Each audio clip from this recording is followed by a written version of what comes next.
میرا میرے نہایت ہی واجب الاحترام دوستوں، بزرگوں، نوجوانوں، اللہ رب العالمین خالق کائنات کی پاک بارگاہ کے اندر دعا ہے، مالک کائنات مجھ نہ چیز کو حق اور سچ کہنے کی توفیق عطا فرمائے، اور رب کائنات ہم تمام مسلمانوں کو حق اور سچ سن کر اس پر عمل کرنے کی توفیق عطا فرمائے۔ عزیزان من، یہ جمعۃ المبارک کی بابرکت اور عظیم عظمتوں شانوں والی گھڑی اور یہ لمحات، دعا فرمائیں خالق کی کائنات مجھ نہ چیز کو حق اور سچ کہنے کی توفیق عطا فرمائے، اور رب کائنات ہم تمام مسلمانوں کو حق اور سچ سن کر اس پر عمل کرنے کی توفیق عطا فرمائے۔ عزیزان من، آج جس موضوع پر لب کشائی کرنی ہے یا گفتگو کرنی ہے وہ ہے ذکر مصطفیٰ صلی اللہ علیہ وسلم، کہ میرے آقا امام الانبیاء علیہ السلام کا ذکر اتنی برکتوں اور شانوں والا ہے کہ خالق کائنات قرآن مجید میں اعلان فرماتا ہے، فرمایا وَرَفَعْنَا لَكَ ذِكْرَكَ، سونے حبیب پیارے محبوب صلی اللہ علیہ وسلم، یہ جتنے بھی کوشش کرنے والے لوگ ہیں، تیرے ذکر کو کم کرنے کی کوشش کرنے والے، ذکر کو مٹانے والے، یہ خود تو مٹ جائیں گے، تیرا ذکر دن بہ دن اور بلند ہوتا جائے گا۔ فرمایا وَرَفَعْنَا لَكَ ذِكْرَكَ، اے حبیب ہم آپ کے ذکر کو آپ کے لیے بلند کر دیں گے۔ تو عزیزان من، میرے امام الانبیاء صلی اللہ علیہ وسلم کا ذکر پاک اللہ نے بلند کیا ہے، اور اللہ نے بلند کیا اور قیامت تک یہ بلند رہے گا، حتیٰ کہ علماء اور صوفیاء فرماتے ہیں جب انسان دنیا سے ختم ہو جائیں گے، عالم محشر برپا ہو جائے گا، اس وقت کوئی ایسی زیرو شخصیت نہیں جو اللہ کا ذکر کرے، اگر اس عالم میں بھی کسی کا ذکر ہوگا وہ ذکر مصطفیٰ ہوگا، اس عالم میں بھی میرے اور آپ کے نبی امام الانبیاء علیہ السلام کا ذکر پاک ہوگا، اور سرکار کے ذکر کے اندر برکت اتنی ہے، میرے نبی علیہ السلام نے فرمایا لوگو میرا ذکر جو بندہ کرتا ہے، فرمایا وہ یوں سمجھے کہ اللہ کی عبادت کرتا ہے، کیونکہ ذکر الانبیاء عبادت، انبیاء یعنی نبیوں کا ذکر کرنا عبادت ہے، تو میرے آقا علیہ السلام کا ذکر کرنا بدرجہ اولا عبادت بن جائے گا۔ تو عزیزان محترم، میرے آقا علیہ السلام کا ذکر میں اور آپ یہاں نہیں کر رہے، بلکہ سرکار کی آمد سے پہلے قرآن اس بات کا شاہد اور گواہ ہے کہ جناب حضرت آدم علیہ السلام بھی ابھی نہیں، کوئی نبی وجود میں نہیں آیا، ابھی کائنات بھی وجود میں نہیں آئی۔ اللہ فرماتا ہے وَأَنَا أَحْبَبْتُ إِلَيَّ، مجھے اپنے آپ سے محبت ہوئی۔ اللہ پھر جب اپنے آپ سے محبت ہوئی تو فرمایا پھر میں نے نور مصطفیٰ کو بنا دیا۔ اس عالم میں اللہ نے اپنے حبیب کا ذکر فرمایا، پھر اللہ نے جناب آدم علیہ السلام کو بنایا۔ تو میرے آقا سے پوچھا گیا یا رسول اللہ آپ کب نبی تھے، آپ کب سے ہیں؟ میرے سرکار نے فرمایا اول ما خلق اللہ نوری کنت نبیا و آدم بین الماء والطین، فرمایا میرے غلاموں، میرے صحابہ، میرے کلمہ پڑھنے والوں، جب جناب آدم علیہ السلام کا خمیر تیار ہو رہا تھا، ابھی گارا بنایا جا رہا تھا، وہ ماء اور پانی اور تین کے درمیان تھے، یعنی پانی مٹی میں ڈالا جا رہا تھا، ابھی جناب آدم بھی وجود میں نہیں آئے، میرے سرکار فرماتے ہیں اس وقت پھر بھی میں نبی تھا، یعنی اس عالم میں بھی نبی تھا۔ اور پھر جناب حضرت آدم علیہ السلام بن گئے تو اللہ نے ملائکہ کی زبان پر میرے نبی کا ذکر جاری فرمایا، اور پھر ملائکہ کے بعد اللہ رب العالمین نے نبیوں کی زبانوں پر میرے آقا علیہ السلام کا ذکر، جناب حضرت آدم علیہ السلام دنیا میں تشریف لائے، فرمایا بیٹا شیز خیال کرنا جس نبی کے صدقے سے، جس سونے محمد کے صدقے سے اللہ نے مجھے نبوت دی ہے، اللہ تجھے نبوت عطا فرمائے گا، اس پیارے نبی کا ذکر کرتے رہنا ہے۔ عرض کیا ابا حضور وہ سونے محمد ہیں کون، وہ شخصیت ہے کون جس کا ذکر آپ بھی کرتے ہیں، جس کا ذکر میں بھی کروں؟ فرمایا بیٹا وہ مقدس ہستی ہے، اگر وہ کائنات میں نہ آتی اللہ کائنات کو ہی نہ بناتا۔ اللہ اس کائنات کے اندر وجود ہی نہ ڈالتا تو وہ وجود کائنات ہیں، وہ اصل کائنات ہیں، وہ حقیقت کائنات ہیں۔ ارے عزیزان محترم، اسی لیے تو پیر مہر علی شاہ صاحب رحمۃ اللہ تعالی علیہ نے فرمایا اس صورت نو میں جانا کھاں کہ جان جہاں نہ کھاں، فرمایا سچی آکھاں تے رب دی شان آکھاں۔ تاجدار گولڑا نے فرمایا لوگو میں وہ ہوں جو مصطفیٰ علیہ السلام کے بارے میں وہ نظریہ رکھتا ہوں جو جناب آدم علیہ السلام کا نظریہ تھا۔ حضرت نوح علیہ السلام نے بھی میرے مصطفیٰ کا ذکر کیا۔ عزیزان من، سب نبی میرے آقا کا ذکر کرتے رہے، لیکن ایک دور ایسا بھی آتا ہے، ایک زمانہ ایسا بھی آیا، ایک وقت ایسا بھی آیا کہ ایک شخص ہے، ایک بوڑھا سا شخص ہے، راستے پہ چلتا چلتا جا رہا ہے، آگے دیکھا ایک مانگنے والا فقیر کھڑا ہے، ایک منگتا کھڑا ہے، دور بنی اسرائیل کا ہے، اور القلیوبی کے اندر یہ بات موجود ہے۔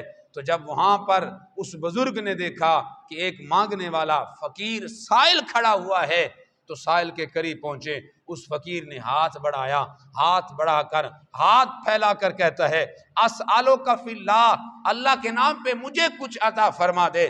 تو اس آنے والے بزرگ نے جب فقیر کے سائل کی صدا کو سنا تو جواب دیا لیسا عندی شیء بفوتی۔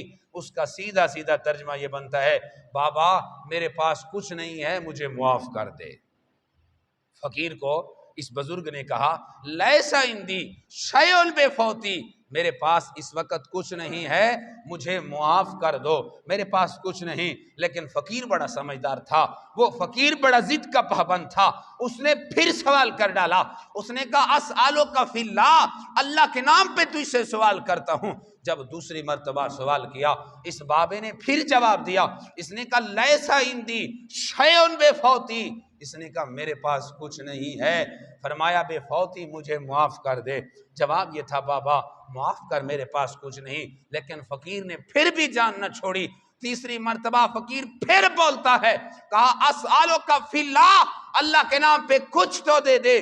اس پھر بابے نے جواب دیا، جیب میں ہاتھ ڈالا، ہاتھ ڈالنے کے بعد جیب کو الٹا کیا، الٹا کرنے کے بعد رومال نکالا، جیب سے رومال کو جھاڑا، جھاڑ کر کہا بھائی میں جو کہہ رہا ہوں لیسا عندی شیء بفوتی، میرے پاس کچھ نہیں، جیبیں بھی خالی ہیں، یہ رومالہ بھی جھاڑ کر دکھا رہا ہوں، میرے پاس کچھ نہیں ہے، مہربانی کر بفوتی مینو معاف چا کر۔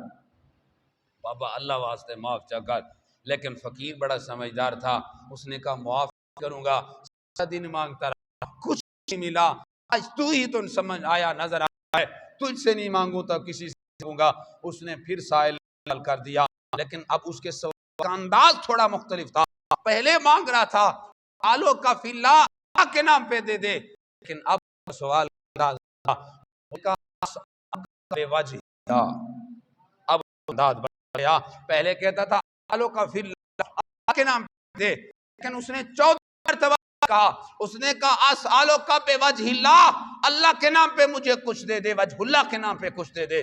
جب وجہ اللہ کا نام آیا، کتب والے اپنی سیرتوں کتابوں کے اندر لکھتے ہیں، حکایات لکھنے والے تذکرہ نگار لکھتے ہیں، فرمایا جیسے وجہ اللہ کا نام آیا، وہ آنے والا بزرگ فقیر کے سامنے جو کھڑا تھا، سائل کے سامنے کھڑا تھا، اس کا رنگ متغیر ہو گیا، چہرے کا رنگ بدل گیا، کپ کپی طاری ہو گئی، یوں محسوس ہوتا تھا یہ بوڑھا ابھی زمین پر گر جائے گا، اس کے طاقت ہی نہیں ہے، اس کے پاس قوت ہی نہیں ہے۔ تو اسی عالم کشمکش کے اندر بوڑھے نے جواب پھر دیا، اس نے کہا لیسا عندی شیء بفوتی، بابا میرے پاس کچھ نہیں ہے، مجھے معاف کر دو، ولیکن اشتریتو، لیکن مجھے بیچ دے فی السوق، بازار میں، پر میں جو قیمت ملے گی وہ لے کر چلے جانا۔ اس نے کہا جس نام کا تو نے واسطہ دیا، جس مقدس ہستی کے نام کو تو نے پکارا ہے، اور تو کہتا ہے وجہ اللہ کے نام پہ مجھے کچھ دے، تو وجہ اللہ کے نام پہ میں یہی کچھ دے سکتا ہوں کہ اپنے آپ کو وجہ اللہ کے نام پہ بیچ سکتا ہوں۔ جنہیں قدر تھی میرے مصطفیٰ کے نام کی، جنہیں قدر تھی میرے مصطفیٰ کی عزت کی، جنہیں عظمت کا پاس تھا، جنہیں پتہ تھا کہ نبی علیہ السلام کی عظمت کیا ہے، شان کیا ہے، وہ کہتا ہے اشترے تو ولیکن اشترے تو، اور لیکن مجھے لے جا پھر سوق بازار میں اور وہاں جا کر مجھے بیچ دے۔ تو اب وہ فقیر جو تھا وہ سمجھدار نکلا، اس نے اس بابے کا ہاتھ پکڑا، اس نے کہا بابا یہ مت خیال کرو کہ میں چھوڑ دوں گا، میں کوئی عام سائل مانگتا ہوں۔ اس نے کہا نہیں نہیں، اس نے بابے کا بازو پکڑا اور لے گیا بازار میں۔ بازار میں جا کر اونچی جگہ پر ایک جگہ پر کھڑا ہو گیا، اس نے اعلان کرنا شروع کر دیا۔ اس نے کہا لوگو یہ بابا ہے، بہت ضعیف الامت ہے، انتہا ضعیف ہو چکا ہے، نہ یہ نفع دیتا ہے نہ یہ نقصان کرتا ہے، میں اسے بیچنا چاہتا ہوں، کوئی ہے خریدار جو اس بابے کو خرید؟ مارکیٹ کے اندر، منڈی کے اندر غلام خوبصورت تینوں جمیل ور بھی تھے جن کے پاس اللہ نے طاقت دی ہوئی تھی، بڑے بڑے دکھ رہے تھے، تھا جو وہ خرید۔ آج دیکھ لو بوڑھوں کی قدر نہیں ہے، وہ کہتے ہیں بوڑھا کیا کرے گا، اس کو گھر میں بٹھا دو بس، اس کا کیا کام ہے۔ اگر بوڑھا مشورہ دے دیتا ہے تو کہتے ہیں اس کا مشورہ وہی پہ فضول چلا گیا، یہ کیا سمجھ رکھتا ہے، اب یہ بوڑھا ہو گیا۔ یارو نہیں نہیں، بوڑھوں کی قدر کرو۔ میرے نبی نے فرمایا جو امت، جو لوگ اپنے بزرگوں کی قدر بھول جاتے ہیں پھر وہی لوگ فناہی کی طرف اپنا راستہ اپنا لیتے ہیں۔ خیر اب یہ صدا لگا رہا ہے، تو صدا لگاتے لگاتے شام ہو گئی، کوئی تاجر، کوئی بیوپاری خریدنے کے لیے بوڑھے کو نہ آیا۔ آخر جب کھڑا رہا، دیکھا عصر کا ٹائم ہو چکا ہے، عصر کے ٹائم کے وقت یہ نیچے اترنے لگا۔ اس نے کہا مایوس ہوا کہ آج میرا سودا نہیں بکے گا، آج میں مال واپس لے جاؤں گا۔ جیسے نیچے اترا بازار بند ہونا شروع ہو گیا، ہر ایک شخص اپنے اپنے گھروں کو، اپنے اپنے کام کو جانے لگے، بازار خالی ہو گیا۔ تو اچانک دیکھتا ہے ایک شخص بازار میں داخل ہو رہا تھا۔ جیسے وہ شخص بازار میں داخل ہو رہا تھا، یہ پھر چڑھا اونچائی کی جگہ پر، اس نے پھر آواز دینا شروع کر دی۔ اس نے کہا ہذا شیخ کبیر، یہ بہت بوڑھا ہے، اشترے تو لوگوں میں اسے بیچتا ہوں، لا تضرو، یہ نقصان نہیں دیتا، ولا تنفعو، یہ نفع نہیں دیتا، میں اس بوڑھے کو بیچنا چاہتا ہوں۔ اب اس نے جب یہ فریاد کی، وہ نوجوان چلتے چلتے قریب آیا، اس نوجوان نے پوچھا، اس نے کہا او بابا بتا اس کو کتنے کا بیچے گا۔ اس نے جب ریٹ طے کیا، اب دل میں خیال آیا فقیر کے کہ یارو اگر میں کہتا ہوں کہ اتنے کا خریدوں گا اتنے کا بیچوں گا تو ہو سکتا ہے یہ ریٹ کم بھی کرے گا، صاف ظاہر ہے سودا طے ہونا ہے۔ تو دل میں خیال آیا 500 بتا دیتے ہیں، کم کرتے کرتے 100 تک تو آ جائے گا، میرا گھر کا خرچہ چل جائے گا، میں مانگنے والا فقیر اور سائل ہوں، صاف ظاہر صدا کر رہا ہوں، گھر میں کچھ نہیں تو اسی لیے مانگ رہا ہوں۔ عزیزان من، اس نے دل میں خیال کیا کہ 500 ریٹ بتا دیتا ہوں۔ عزیزان من جب 500 بتایا، اس نوجوان آنے والے نے، اس نے جیب میں ہاتھ ڈالا، 500 نکالا، اس بابے کو دے دیا، فقیر کو دے دیا۔ فقیر نے اس بزرگ کا ہاتھ اس نوجوان کے ہاتھ میں دے دیا۔ اس نے کہا لو جناب میرے پیسے ہو گئے، آپ کا مال ہو گیا۔ اس نے بابے کو لیا اور چل پڑا، نوجوان آگے آگے، بابا پیچھے پیچھے، چلتے چلتے جا رہے تھے۔ درمیانے راستے میں پوچھنا چاہا بزرگ نے، اس نے کہا او میرے آقا یہ تو بتا، بڑا سارا دن ہو گیا میں اسی بازار کے اندر رہا، میرا فقیر جو مالک تھا جو مجھے یہاں بیچنے آیا تھا، حقیقت میں وہ میرا مالک تو نہیں تھا لیکن میں خود کو بیچ چکا تھا، تو وہ سارا دن کھڑا رہا بیچتا رہا لیکن کسی نے نہ خریدا، کیونکہ میرے اندر کوئی گن ہی ایسا نہیں تھا، نہ میں کسی کا کام کر سکتا تھا، نہ میں کسی کی فصل کو بو سکتا تھا، نہ گھر کی صفائی کے کام آ سکتا تھا۔ اوے نوجوان میرے مالک بتا تو صحیح تو نے میرے اندر کیا صفات دیکھی ہیں جو مجھے خریدنے کے لیے تیار ہو گیا۔ نوجوان نے پیچھے دیکھا، کہا او بابا یہ نہ کہے تیرے اندر کچھ گن نہیں ہے، فرمایا تیرے اندر اللہ نے بڑا مقام رکھا ہے، تیرے اندر بڑے کمال ہیں۔ پوچھا میرے مالک بتا کون سے کمال ہیں، کون سا کمال میرا دیکھا جو مجھے خریدنے پہ تیار ہو گیا۔ اس نوجوان مالک نے کہا، اس نے کہا او بابا میں نے خریدا اس لیے چند دن پہلے میرے والد کا انتقال ہو گیا، میرا باپ کا انتقال ہوا، میرا ابا جو تھا وہ تیری عمر کا تھا، بزرگ تھا، تھا, گھر میں بیٹھتا تھا, گھر کے اندر خیال رکھتا تھا, وسوں ہو جاتی تھی, گھر کے اندر رونق ہو جاتی تھی.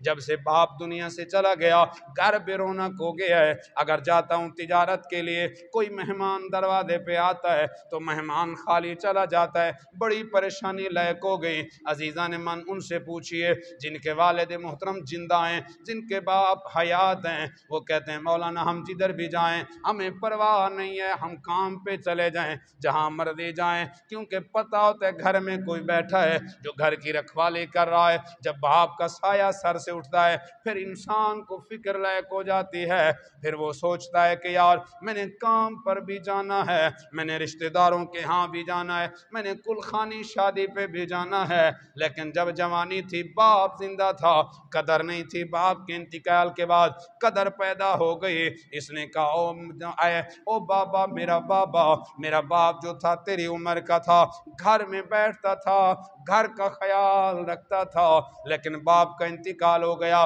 گھر کا خیال رکھنے والا کوئی نہیں ملا, تو میں بازار میں چلا, میں نے کہا کوئی غلام خرید کے آتا ہوں جو میرے گھر کا کام کاج کرے گا, اور میں تجارت کے لیے اپنے کام کے لیے جاؤں گا. کہا میں کافی دنوں سے آ رہا ہوں, بازار میں مجھے کوئی غلام پسند نہیں آیا.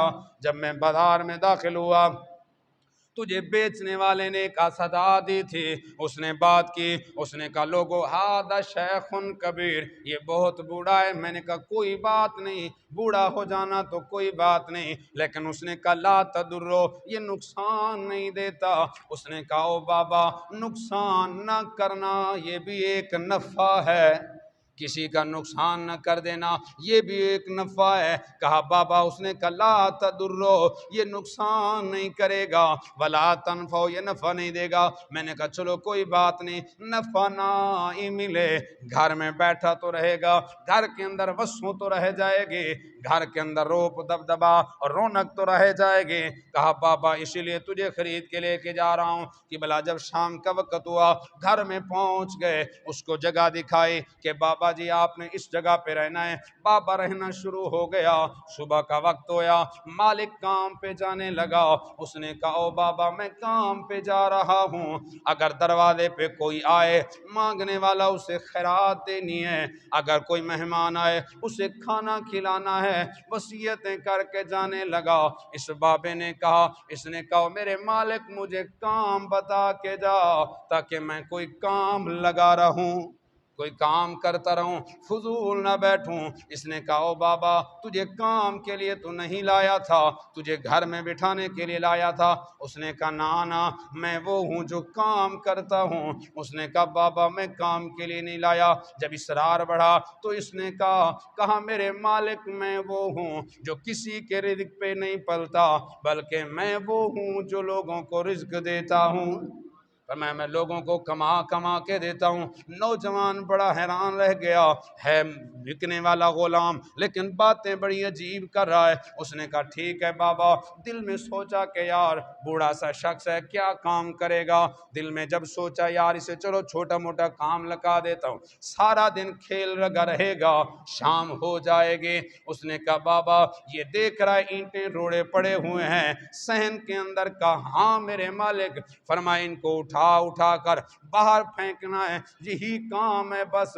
اب شام کے وقت مالک گھر کے اندر آیا, دیکھا ساری حویلی صاف ہو چکی ہے, سارا صحن صاف ہو چکا ہے, نہ اندر کوئی روڑا نہ ڈھیلا نہ اینٹ نظر آئے. باہر گیا دیکھا گلی بھی صاف ہے, آیا پوچھنے لگا بابا یہ تو بتا کہ گھر کی صفائی کی ہے تو روڑے کہاں کیے. کہا روڑے میں اس پہاڑ کے دامن میں رکھ کے آیا ہوں. اس نوجوان نے بابے کو دیکھا, کہنے لگے بابا تجھے پتا بھی ہے اس پہاڑ کا سفر کتنا ہے. کہا پتا نہیں. کہا بابا جی 3 دن جانے کا سفر ہے, 3 دن آنے کا سفر ہے, ایک روڑا تو نہیں تھا, چلو 10 روڑے لے جاتا, یہ تو بہت زیادہ روڑے تھے. 3 مہینے جانے کا سفر, 3 دن جانے کا سفر, 3 دن آنے کا سفر, 6 دن تو یہ سفر لگتا ہے, لیکن تو نے ایک دن میں صفائی بھی کر دی, روڑے بھی ادھر ڈال دیے. بتا تو صحیح مسمو کا تیرا نام کیا ہے. جب خریدنے گیا اس وقت نام نہیں پوچھا, اب نام پوچھ رہا ہے، کہتا ہے مسمو کا، بتا تیرا نام کیا ہے؟ اس نے کہا میرے آقا اس بات کو چھوڑ، میرا نام کیا ہے کیا نہیں، نام کو چھوڑ، تو کام لیتا رہے، میں جانوں تو جانے، چھوڑ اس بات کو کہ میرا نام کیا ہے۔ قبلہ جب 2-3 دن گزر گئے، پھر مالک کسی کام کے لیے جانے لگا، اس نے کہا میرے ملازم، او بابا میں دور کام کے لیے جا رہا ہوں، کچھ دنوں کے بعد واپس لوٹوں گا۔ اس نے پھر کہا، اس نے کہا او میرے مالک مجھے کام بتاؤ، میں کام کیا کروں گا؟ اس نے پھر سوچا بابا بڑا دیتی ہے، یہ کام پوچھ کے چھوڑتا ہے۔ عزیزان من، اس نوجوان مالک نے پھر کام بتایا، اس نے کہا بابا یہ باہر جو مٹی پڑی ہے اسے اٹھا اٹھا کر اندر ڈالتے رہنا، جب میں آ جاؤں گا مٹی اندر جمع ہو جائے گی، اس کا گارا بنائیں گے، گارا بنانے کے بعد دیواریں بنائیں گے، دیواریں بنانے کے بعد چھت ڈالیں گے، چھت ڈالنے کے بعد محل یعنی مکان بن جائے گا، گھر کے اندر ہم رہیں گے، نیا نیا مکان بنا رہے ہیں۔ قبلہ یہ کہہ کے چلا گیا۔ جب واپس آتا ہے، علماء کتابوں کے اندر لکھتے ہیں فرآ قصرم مشیدہ، اس آنے والے مالک نے بہت بڑا محل دیکھا بنا ہوا۔ فرآ قصرم مشیدہ، مشید کہتے ہیں خوبصورت کو، قصر کہتے ہیں محل کو، را کہتے ہیں دیکھنا۔ فرآ قصرم مشیدہ، اس نے بہت بڑا محل دیکھا بنا ہوا۔ تو پھر کیا تھا، چلتا چلتا آیا، آ کے وجالا سا رجلے، اس بابے کے قدموں میں بیٹھ گیا، بیٹھ کر کہتا ہے بابا تجھے واسطہ ہے اللہ کا بتا تیرا نام کیا ہے، تیرا نام کیا ہے؟ اس نے کہا مسمو کا بسم الوجہ، اپنا مسمو کا فی اللہ، بتا اللہ کے نام پہ تیرا نام کیا ہے؟ اس نے نہیں بتایا، پھر پوچھا، فرمایا مسمو کا فی اللہ، اللہ کے واسطے بتاؤ تیرا نام کیا ہے؟ بابا نہ پھرکا، دوسری مرتبہ بھی، تیسری مرتبہ بھی، آخرکار اس نوجوان نے طریقہ اپنایا، اس نے کہا بابا تجھے واسطہ ہے وجہ اللہ کا، بتا تیرا نام کیا ہے؟